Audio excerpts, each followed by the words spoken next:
Armstrong to you. Guys, Charles walking out like that. We've got two newcomers this season. You just saw them on the screen. Playing Colonel Narvaez, it's Dasha Polanco. And gang leader Bugal, it's Kim Coates is in the house.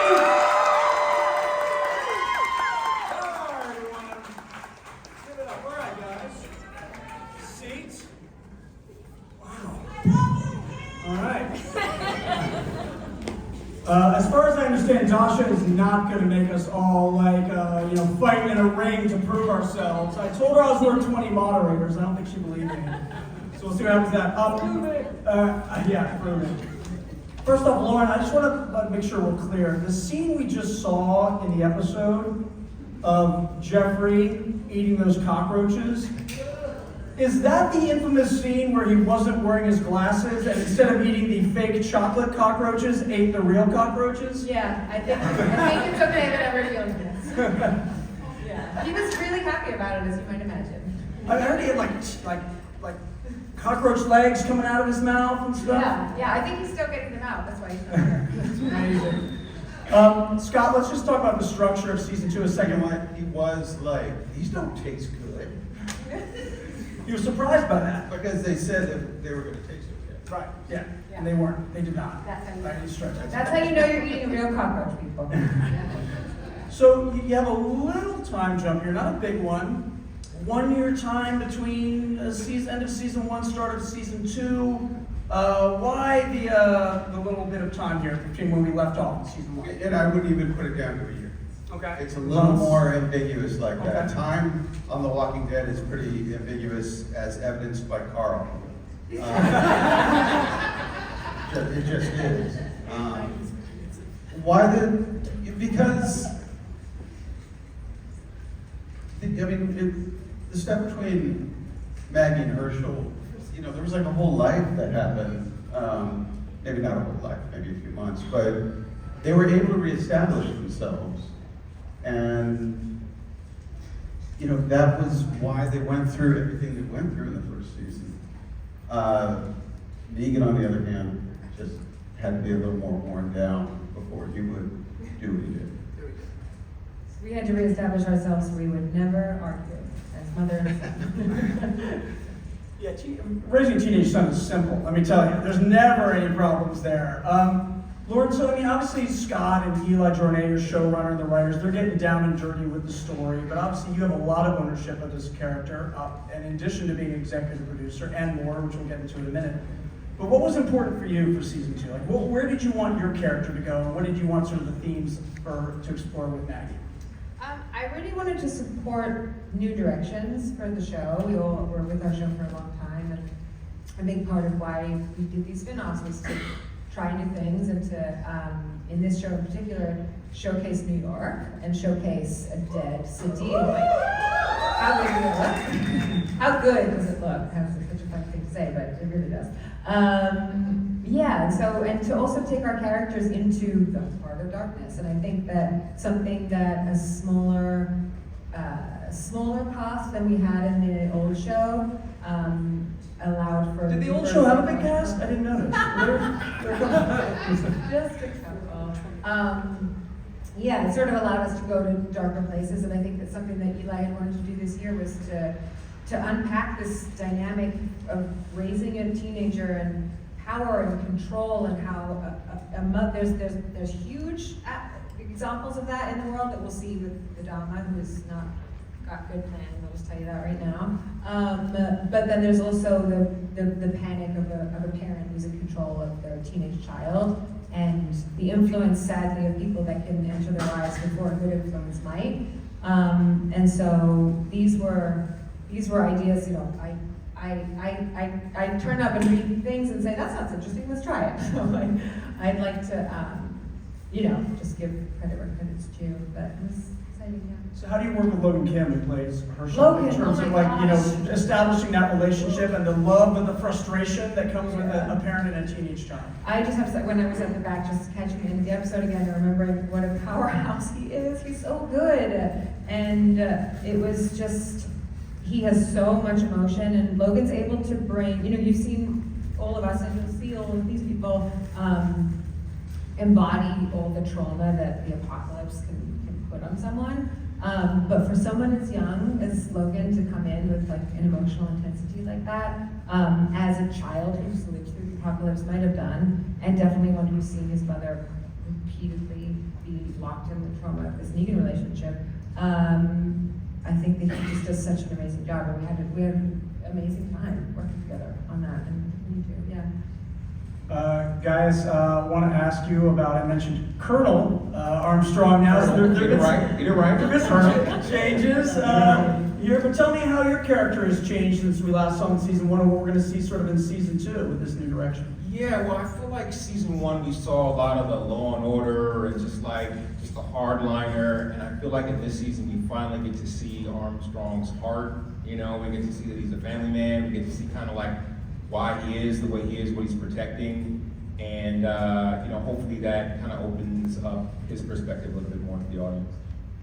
Now, I'll be honest, I watched the pilot, I'm like, why does this dude want to go back to New York? Like, Negan's there, I'd be Audi 5000, dude. Your whole story's getting covered with Hashtag complicated, right? 'Cause it's like, immediately I come in and she's just like burning me out with the dagger eyes, like, here we go, you already know. I mean, there's, without spoiling anything, we're going to see a lot of Armstrong and Maggie working together this season. Tell me about the dynamic there after what they went through previously on their first trip into the Big Apple and now.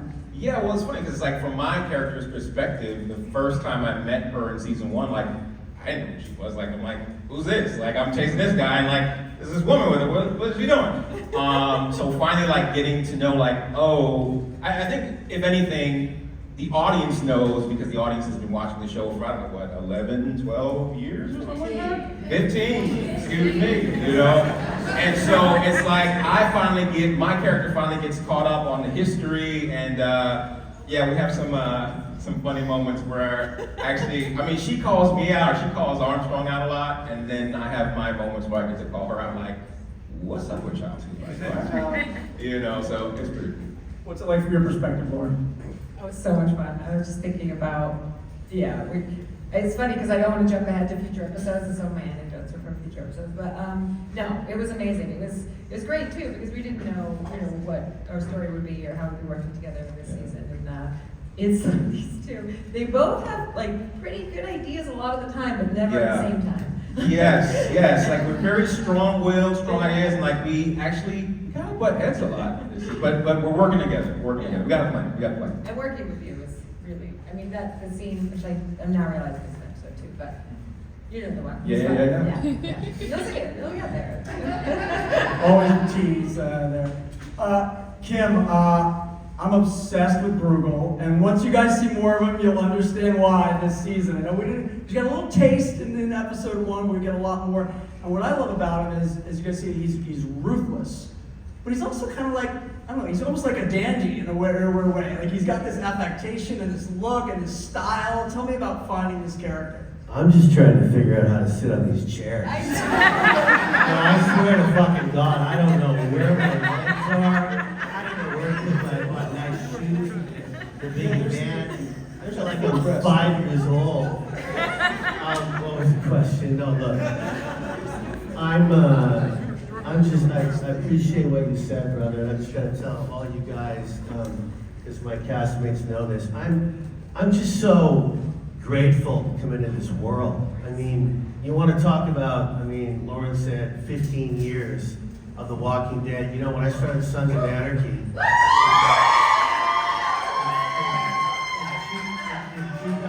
2007, there was 5 hit cable shows. Sons of Anarchy, Walking Dead, Breaking Bad, Mad Men, and Game of Thrones. Those were the 5 cable. And so for me and my little biker buddies, I knew Norman, I knew Jeffrey, I got to fall in love with Lauren when I got to work with her. And I just have to tell you, this world is fucking nuts. It is crazy, and Scott and his team, and Eli Journet, who wrote the entire season, and he had me in mind. I was just so grateful to be invited to the party. And you just got a nothing glimpse of Bugal tonight, but This is like a big pot of coffee. It's percolating. What you saw is a really good beginning to all these guys' characters, and Jeffrey, who really wanted to be here tonight, and Croat, and all the guys and girls. It's a phenomenal cast, phenomenal directors. Lauren directed episode 6. Give it up to Lauren.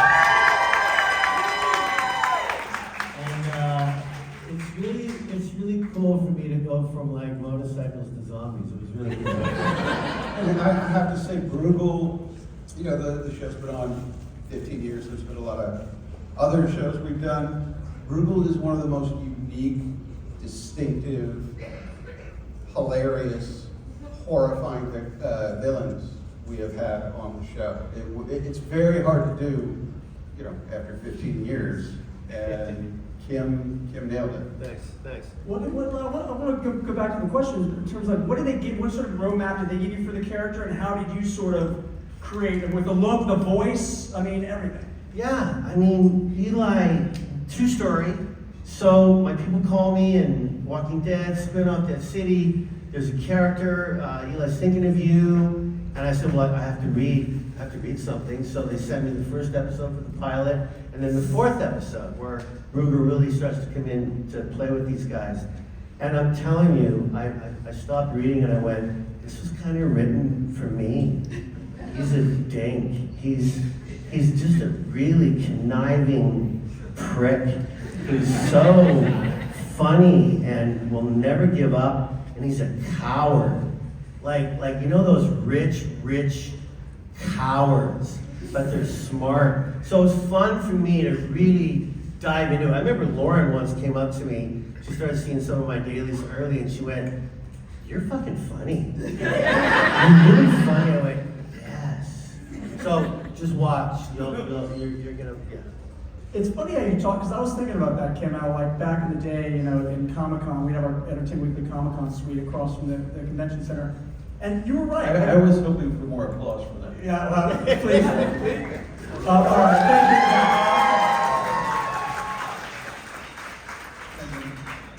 And there were just these few huge shows at the time, and we have the Walking Dead cast walking out, and then the Sons of Anarchy cast walking in. So what was it like when those two shows were really up? Like, were you like competitive with them? Were you friendly with them? You mentioned you and a few of the folks were buddies. What was it like? No, we were thrilled. Yeah. We were just thrilled that we were on a level of a show that got picked up, and then got picked up again, and then went to the 4th year. And by that time, we're doing all these FX, what do you call them? Upfronts? Conventions? No, like upfronts. upfronts. Yeah. When they flashed to New York, and I'm telling you, all the FX shows, because we were on FX, and all the shows where all the actors were there, and everything just kind of stopped when Sons came in.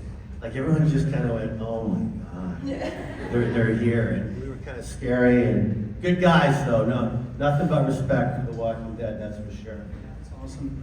Dasha, let's talk a little bit. Well, you guys, you saw it in the premiere. This woman is hardcore, a little scary, pretty unwavering. What's behind all that? Sort of what turns her into this hardened character? You'll get to know it more as you watch, but definitely she's all about New Babylon, colonizing towards the methane, and she's also the one that's always noticing this whole partnership here that they're developing, and she doesn't understand it because he's supposed to be on our side. So for her, there's always that observation.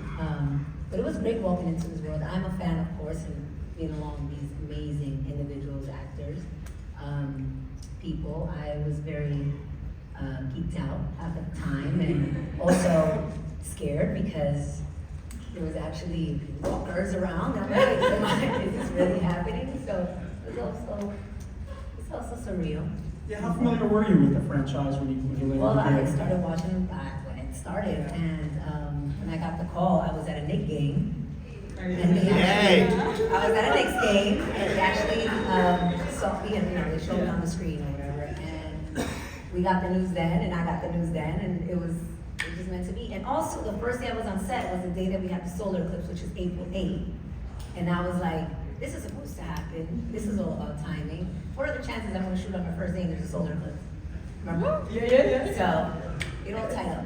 It was really fun too because Jeffrey was at the Knicks game across the court from Dasha. We all got told that she accepted it, and so glad you were equally excited because we were freaking out. And then Jeffrey, like, did he take a picture? No, you took a picture. And he, like, it was just like this, like, weird kismet. My story's not transcending, but it was like one of those kismet moments. It was very, I feel like the show, like, they have the kiss cam at, like, the Knicks games and stuff. It's just like Walking Dead cam there. Sign on. Yeah. I mean, I'm watching that episode, and I'm watching her, and she kind of looks like she's kind of enjoying it when that dude's being hung. Like, it kind of looks like she's kind of into it. She kind of looks like she's kind of into watching Maggie almost die in that ring. What's going on? She's about business, and for her, it's we gotta get it done. And I think she feeds off. Well, I know she feeds off having that power and fulfilling it and executing, and it's about that. There's no strings attached. This is what I'm supposed to do. We're here to survive. We're not here to sugarcoat anything, and let's keep it moving. You know. Speaking of keeping it moving, guys, what's it like? You were the new guy last year. You were learning the ropes. You were new to the franchise. Now you're back for season 2. You know the cast. You know the crew. You know the franchise. Well, how has that changed the dynamic a little bit for you? I think it just kind of, I feel like overall season 2 is just so much more cohesive. I feel like folks who, started watching season 1, hopefully they enjoyed it, but I feel like season 2, we just go in, we go in, we go deep, and we get to see a lot more of New York. And I just feel like everybody, like myself, I just feel like I understood better, the world better, I understood the characters better. It can be a little bit intimidating coming onto a show next to Lauren Cohen, Jeffrey Dean Morgan, like these amazing, phenomenal actors have been playing these roles for years, and so to step alongside them is so humbling, but it's such a great honor. So yeah, I just felt like I got a chance to go a little deeper and hopefully create space to invite the next set of new actors and actresses on. Speaking of people coming back, and people have been away maybe for a little while, Scott, tell us about the decision to bring Lucille back, and not the original recipe, but the extra crispy version, as it were. First off, I really just want to second Kim on the chair. Yeah, their feet are just swinging. I mean, the dog. Brooklyn, we love you. What happened? The Dama brought back naked for me, and she wants the whole full naked. And that's a leather jacket. That's slick back hair. That's a nice long speech, and that's Lucille. So she got what she wanted. She needs him, and in fact, she needs both of them. And Jeffrey, I mean, this was not like there was no request issued or anything, but Jeffrey needed Lucille. Jeffrey is very possessive over Lucille. When he gets Lucille in the morning, he does not give it back till the end of the day. Lucille accompanies him to his trailer. Lucille accompanies him, I think, to the bathroom. Lucille gets her own seat. So it worked out that way as well. I mean, maybe, and Jeffrey, I can go to town here because he's not here. But Jeffrey, I just spent like 2 days with Jeffrey talking about stuff. We were doing interviews, we weren't like sitting in a room talking. Thank you, Lauren. He says he's not a prop actor. He actually is not that down with props, he doesn't need them. But Lucille is the exception. I guess I'm trying to say he's never been in love with props, but he's in love now. And that, I will also say, that prop, the amount of work that went into the original one, it was a very long process, and he was in on it. He came in, at the last step of the process. But it is something that's evolved with him and he needs it back. I could go on and on, obviously. Well, I mean, if you Thank you, Mom. he is very possessive of it. So I don't know if you guys saw this or not. It was in one of the trailers, but there's a shot of someone else holding Lucille this season. Someone named Maggie holding Lucille. How did Jeffrey feel about you picking up Lucille? Well, within the context of the scene, not too great, but no, it was. It's a really big moment in the season, and it was a really big moment in the feeling for me. It was Lucille obviously has taken on a life of her own, and everything that's associated with Lucille, and Maggie being in control of something that she perceives as, not just perceives, but has wielded terrible things. That is really, wait, what were you saying? Justice. So it was a trippy moment. I have to say, like, as an actor, sometimes you have to be like, okay, cool, find some meaning with this thing. I picked that bat up, and I was like, whoa, all right, just like, let it happen. So it's funny. It's got a lot to it. All right, it was mentioned a little earlier. A lot of great directors this season. Michael Satrazemis, who you guys may recognize this season. Also, Lauren Cohan helming an episode this season. Episode 6, tell me about stepping behind the lens and how that whole thing was. Yeah, it was, couldn't have done it without these people. Honestly, I had the freaking best experience. It was very difficult at times. But everybody really stepped up. There was a few days where we had to go beforehand and rehearse and block it so I could be in actor mode on that day and director mode the day before. A very challenging experience, but so rewarding. And I don't know. When I got to be just director and not actor and work, especially with these two at the end, there's some stuff that comes up that was just, I don't know. I feel really grateful for what we do. You guys have no idea how difficult directing is anyway, let alone for television, let alone for like a Walking Dead episode. It's full on. And so for Lauren to want to dig her toes deep into the sand and want to direct, and for Scott and his team to say, yes, you can direct, and then for her to be a star of the show and direct, was just remarkable and fun to watch. And she wasn't afraid to fail, ever. And she asked all these questions all the time. And I'm 107 years old, I look really good for my age. But I'm just standing back going, this chick's really got it going on. And remember, Lauren, when you called me and said, Josie, can we rehearse a day or two before? There's a big scene, we have a big scene in episode 6, big table, and a lot of actors were all in it. And I said, absolutely. And it took us a while, but we figured it out. And it saved so much time on the day. So very proud of you, Lauren. Thank you. There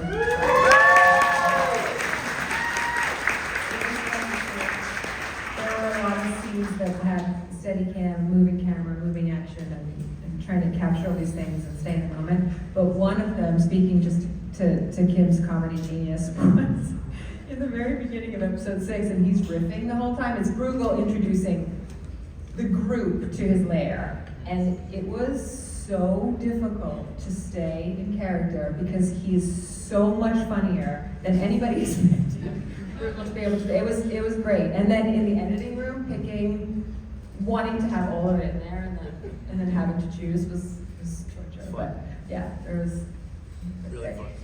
Gosh, I know you guys have some scenes together in that episode too. What's it like being bossed around by LC? It's pretty dope, actually. I think like one of the coolest things is to be around like top-notch talent who can literally who can direct the scene, but also like just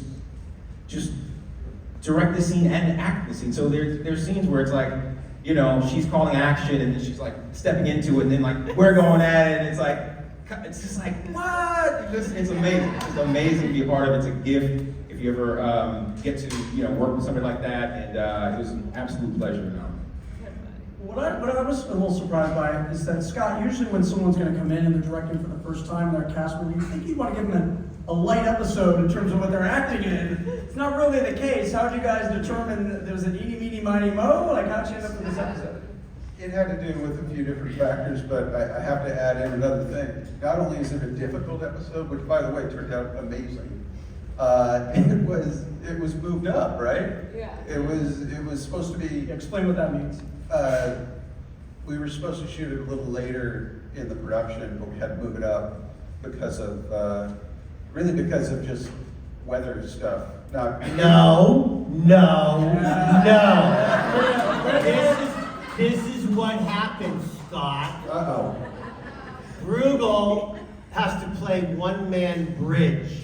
One-man bridge. As you all know, it's always 4 people. I had to play one-man bridge. And Eli, big bridge player, showrunner, and he goes, okay, Coatsy, we're not going to shoot it for 3 months. Lots of time to learn. All of a sudden, about 5-6 weeks in, Lauren, Scott, Eli, they're coming up and going, oh, by the way, we're going to shoot the bridge scene in 10 days. I literally crap myself. And it was because they wanted... Did you literally crap yourself? I did. I'm not afraid. Now I feel worse. I'm not afraid to fail. No. And it's because we had to remember they wanted to get rid of all the sets. They wanted to change all the sets.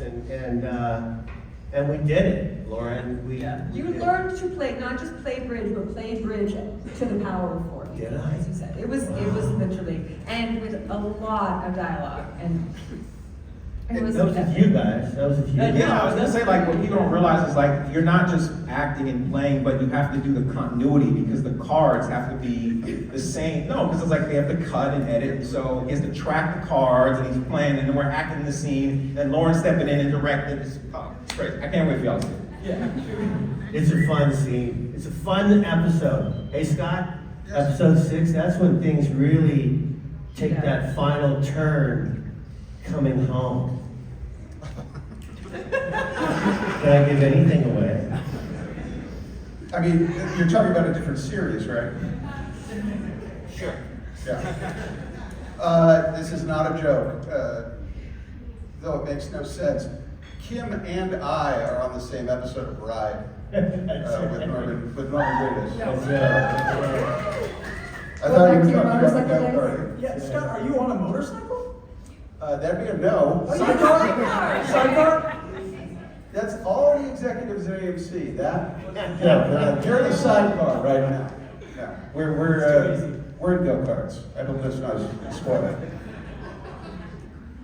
Well, I feel like we're all ignoring the bear in the room, which is, if you guys have seen the trailer, there's a bear at one point in season 2 of Dead City. Scott, I don't know what you want to say about the bear. Or what You didn't want to say a thing about the bear. There's a bear in the trailer. What's it?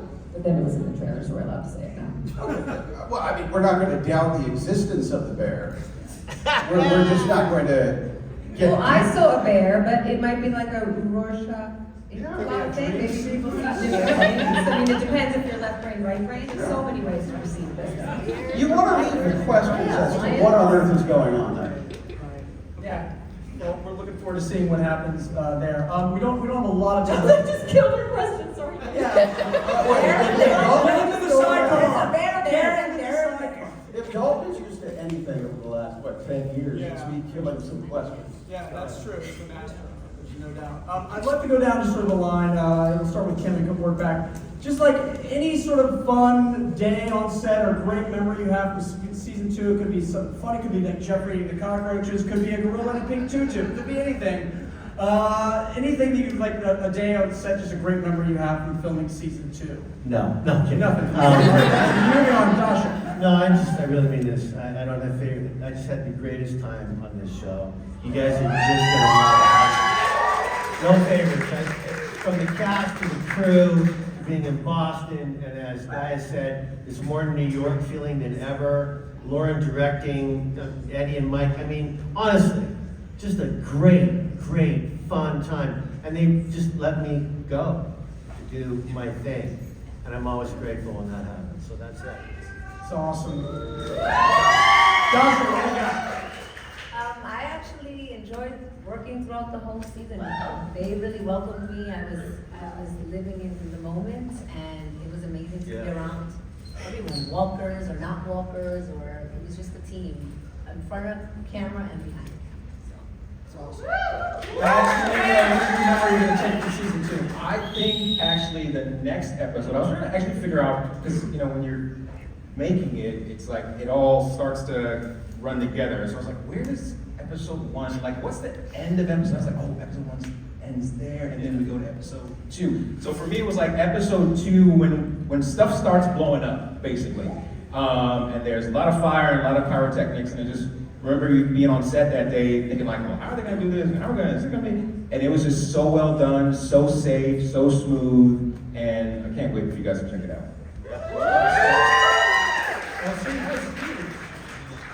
There were so many big visual effects sequences and so many big practical sequences in the show this year that I feel like was definitely some of the biggest stuff we've done. Probably home with that, but I also cannot pick favorites, but I will say that this group that we're up here together, I like.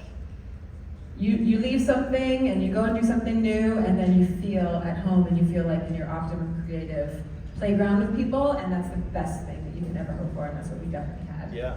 Yeah. Scott, what's your big sort of takeaway from season 2 or more? Well, I'll go with favorite. You were asking favorite moments. Yes, I'll I go with was. that. That's easier.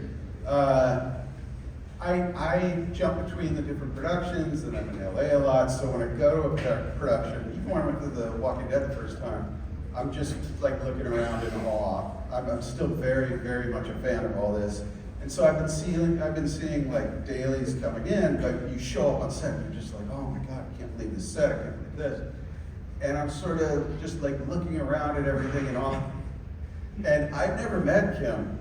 Kim just immediately takes me by the arm and just pulls me away and starts just like hitting me with questions about the franchise, about my life, about islands. And I watch Kim on TV, and suddenly this guy's talking to me, and it's a pretty amazing thing. He's a force of nature over there. I feel like your next 10 conversations are going to be about director's chairs. But that's Yeah. Well, I mean, he nailed that. I was like, what's wrong? I feel weird, and then just Kim lets it be known. If you're up here, believe me, we'll talk about it more all you guys later. Not unlike the New Babylon deserter who got hanged, we are all out of time. But I want to thank Kim, Dasha, guys.